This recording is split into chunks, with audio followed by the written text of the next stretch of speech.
Okay, yeah, okay, I'm done. Good. Oh, wait, what are you doing? What? Real nice, Yeah, dude. sorry, dude. That's what I think of the University of Florida, Tampa, right there. All these kids, it's a bad influence. All these kids, all these fetuses with legs, essentially. That's what we got here. So what are we doing out here exactly? What are we doing out here? We're going to talk about, you want to talk about my whole, my wacky shtick on Rachael Ray? Yeah, you've become a celebrity in the last since... Well, I have not become a celebrity. My alter ego has become a celebrity. I myself am still only a niche celebrity, I suppose. There's like 5 people who know what I am, and 3 of them hate me. So, yeah. So do you now have to turn around when you hear somebody say Mike or Michael? I do. People actually ask me, they say, Chris, is it really weird for you to use another name? You really just kind of get used to it really quickly. I was in New York. You know, Rachael Ray herself did say, Michael, nice to meet you, kind of thing, which is pretty sweet. And she's rather attractive in person. Is she? She's cutie. Yeah, you know, she's like, what, 42, something like that, but she's still got it going on. She's a good-looking girl. And so for those who don't know, I'm Chris Haddad. That's my real name. Well, you might know me as Rachael Ray's Michael Fiore, which is I appeared on the Rachael Ray Show about a week ago now. As we're filming this, it's Friday. What day is it? I don't know. 18th or 18th something. of February. And I appeared on the February 14th episode of Rachael Ray. We filmed it about a week ago back in New York City. I'm in Tampa, Florida right now, near where Kevin happens to live. I just filmed a show called Daytime TV here, doing the massive PR explosion around my Text the Romance Back site. And for those who are on Kevin's blog, you know, a couple months ago we talked about text your wife into bed and that whole sales letter kind of thing. And somehow, Text Your Wife into Bed over the last several months morphed from a kind of dirty, pervy thing that I'm still selling and still making some good money on into this Text the Romance Back concept. Essentially because I found out that you can't buy ads for sex stuff online. Sex does sell, but only if you can get people to actually see it. And I couldn't get anybody to actually see my stuff. So about a month and a half ago, I had the idea in my head that I wanted to create a cleaner version of Text Your Wife into Bed for the mainstream, and was talking to a lady called Amal Wagner, who's a fantastic PR lady, whose name I will spread as far as I can. And she said, okay, well, if you can get a site up that's going to be, past muster, then we're actually going to get real press on this, and I'll get you on TV. And I was like, yeah, you're going to get me on TV, whatever. So I took my team, I took my web guy and some video guys, I wrote a script in about 20 minutes, because that's how I roll, and filmed that script. It's on texttheromanceback.com. Put that site up, and literally the day after the site was up, we got our first newspaper interview. 2 days after that, we were on 3 different blogs. 3 days after that, we were starting to do radio. And about a week and a half after that, we got a call from the Rachael Ray Show. And of course, when Amal said, Chris, you might be on the Rachael Ray Show, I was jumping up and down in my silly shoes, which are standing in the Coke urine right here. And basically, they called me up, and I talked to the producer over there, and we chatted for a little while. And then, 5 days go by, and I'm like, oh, it's not going to happen, but that's okay. I got stuff I can do. That's okay. And then they call us up and say, okay, we're buying you a ticket to New York City, and you're going to be on the Rachael Ray Show. And so I got to be on national television, which was pretty nifty.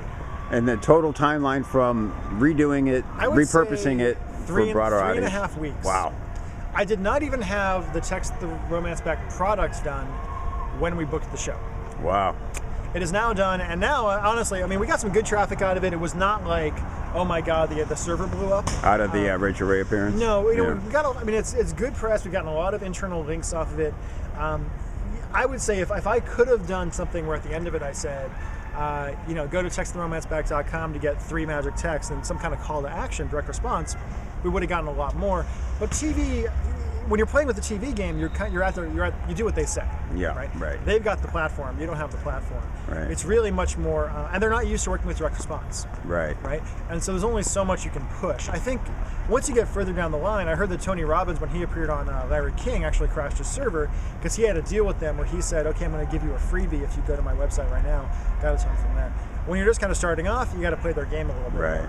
My main goal at this point was to get exposure, was to get the clip, because having the clip with me on Rachael Ray is very, very powerful. Yeah. As far as credibility, putting that on a website, it's better than any testimonial. And it's like, there was all that controversy about as seen on Oprah, and she sued people. You can say as seen on Rachael Ray, and here's the clip. It's legitimate. Well, you know that old thing where people as seen in Maxim magazine in a tiny little ad in the back of the magazine. Right. It's like, well, you're kind of bullshitting me. Right. So that's been a really fun trip and a fun ride. My main goal now is I need to take the time to build out that business properly. I'm building a list. I've got a list of a few thousand women at this point on my Text the Romance Back site. But it's just a matter of finding the time to do it. You know, the days when internet marketing was about having a one-page website and just buying some AdWords is long gone.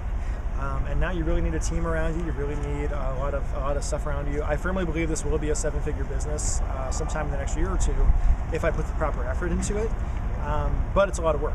So I'm actually, you know, after we finish up today, Kevin and I, we got to talk about a few things. I'm planning on like laying by the pool and not working for a while because I think it's been about a month since I had an actual day off. Yeah. Yeah, it's been a while since I really had a day off. So. Yeah, you got to prepare for these. What's the biggest thing you think about in preparing for, a national TV shot where that's pretty high pressure? What was your goal going in? My goal was to not fuck it up. Was not. And what would have been fucking it up? But well, you know, it would have been stuttering and would have been stuttering. You know, I have ADHD. I talk really fast. I would have been blah, blah, blah, blah, blah, blah, or you know, talking too fast, seeming nervous, not getting any kind of mention of the website on. We did not get the website to mention the way I wanted it, but we got a mention. Right. And we got on her website, which is really good SEO juice, things like that. Or would have just been like making a fool of myself on camera because. Yeah. You know, once you do one of these things, you get on the radar of all these other people. Right. So if we play our cards right over the next couple of months, this will not be the last time you see Michael Fiore on television or see Michael Fiore in the media. It'll just be the first of, you know, who knows how many. Right. The main thing I think people need to understand is that PR is not a sprint, it's a marathon. Right? Getting on Rachael Ray is not like, oh yeah, we got on Rachael Ray, we made it. The people forget overnight. Yeah, and it doesn't put $1 million in your bank account. No. In a month I mean, either. it could if you had massive control. Mm-hmm. If you were able to basically say, okay, well, I want to write the spot myself and say everything. It's not a launch though, right? Right. Like, oh my God, your server's going to crash. I'm like, no, we got a good amount of traffic off it, but it wasn't like, you know, kind of yeah. from there. It was also just like, for me, it was being both the marketing guy and the talent in this particular product and this particular business was a really interesting split because at a certain point I had to, when we got to the point of actually going to the show, I was like, people were asking me questions about the site, they're asking me questions about copy. I was like, I'm not talking to you. They were like, well, we need a decision. I'm like, make a decision. I need to go into the mode. I need to like get ready to go be on television. And that's what we talk about, having that team. You got to have people you can trust to go, look, I can't answer every question right now. And also focusing on the most important thing that you're doing, right? Like something I learned from Dan Sullivan particularly is figure out what is the biggest thing that you're going to bring to the deal. The biggest thing for me on that Wednesday, the 9th, when we shot that was I need to be focused on being good in this particular role. Yeah. Right? And getting up there and being confident and looking good. And, I found myself having to worry about my clothes, which I usually don't do. And I was like, I'm wearing like this, really spiffy sport coat and jeans and like, $200 jeans that I've never worn before in my life. And I'm like, I usually dress like a slob, right? You can kind of tell that. Right. I'm wearing my creepy toe shoes and everything. But just really taking that part seriously was the main thing. Right. And learning to have people around you that understand the process of what you have to go through to get ready for something. Right. Where it was like, no, I need some time. For me, it's like I need to have some time to like bullshit and joke around and just loosen up. Get loosened up, yeah. Before going on. There was a really funny bit with I gotta tell you, man, being the warm-up guy on a show like that is the sweetest freaking gig a stand-up can get. Yeah, no doubt. Mm-hmm. I guess the guy who's on Rachael Ray Show, I don't know his name, he's been on that show for 6 freaking years, making, I'm sure, a solid nice 6-figure income out of that kind of thing. Just like, never appearing on camera. Works an hour a day, right. Yeah, dude, it's a great gig. But we're out there and he was like, I'm really happy that he started making fun of me a little bit when I was on stage because I'm sitting there and this the flamingly gay makeup guy comes out and starts patting my head and I don't see him, so I'm just sitting there and I go, "Wah, what the hell?" and I freak out and he kind of leaps on that and gives me something to play off of, which totally soothed my nerves because I'm a bullshitter, right? And I was like, okay, I can play back and forth, and Rachael gets into it, and that really helped me get solidly into the spot of that. Yeah, the first words you say aren't under the bright spotlight. Yeah, exactly. Yeah, right. And I got to flirt with the audience a little bit. It was a really good spot. You can check it out at texttheromanceback.com/Rachael Ray. I think it's RACHAELRAY, though the other Rachael probably worked too. Yeah, and last thing I'll ask about, that I thought you did really well, was you customized the landing page for that. That's something a lot of people might miss. Again, just assuming that, hey, any traffic's good if they get here. But talk a little bit about your funnel from that specific traffic. A couple of things we did, and again, we didn't do it perfectly because it was so fast. If I could have done this right, we would have had, there's all this merchant account stuff that went on in the background that went wrong. I think I underpriced the deal. We basically decided to sell the product for $20 as a special for Valentine's Day. I think it's normally going to be priced around $37 or $47, but I haven't had time to think about it. Ideally, I would have had the front end product, I would have had the continuity, would have had 2 back end products, and would have had a real funnel where I could have gotten, you know, $40 per sale out of people as opposed to the $20 and go from there. Instead, we just got something up, right? Because you know what makes more money, the thing you have up, the thing you don't. Well, the thing that's up. Right. What we did is we set it up so that on the home page there's a link that just says, you know, Rachael Ray fans, click here. And then we have a page that's like, you know, / Rachael Ray that has a picture of her on it. It's got the actual clip of the video now, and it's got a short letter from me. And 2 things we did. One, a lot of people who saw the show and just happened to stumble on there opted in through that particular page. And 2, we also started running Facebook ads to Rachael Ray fans pretty much right away. And we've done that for the last week. It's actually, I think I might be cash flow neutral on those ads right now, but that's fine.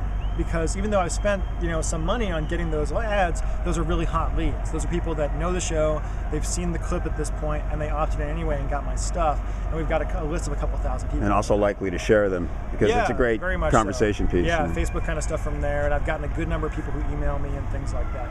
So it hasn't been ideal, but it's come out really well. We also funnel it by, when you opt in, you select either male or female, and it puts you on a different list depending. I figure there's probably about 10% of people who sign up for both. Which is, I mean, I would. Just to see? Just to see. They want to see what I'm saying. I'm saying very similar things on both lists. How many of that 10% do you think has both parts? I think about 1% of the 10% has both. There are a few hermaphrodites out there who want to go on there. There are some gay people who get on there too who are like, well, I want this. Mostly I'm segmenting that because for affiliate purposes more than anything else. I want to be able to build, you know, my goal is to build a pretty significant list on both sides of the sexual divide that I can sell affiliate stuff to. I guess the main thing, guys, is to realize, like, being on one show is not the be-all and end-all. It's really cool, mind you, and being able to get there is really cool. And that's partly just because I'm reasonably charismatic on camera. It's partly because I had a good hook. It's probably, a lot of it is luck going on from there. But it's not the whole thing. I also think this is a really interesting case study in using PR as part of a direct response program, as opposed to it being it's not like, I'm not like pitching a movie like Tom Cruise here or something like that. I'm trying to build a business, but it's all about building credibility at this point. Like Kevin and I were saying, which would you rather have, a PhD in relationships or a spot on Rachael Ray? I want the spot on Rachael Ray every single time. That's worth more credibility in the market than anything else is. And as I think long term on this business and build this business out, this is going to be one of those seminal things that I'm going to use for years and years to come. Awesome. Thanks, Chris. Thank you.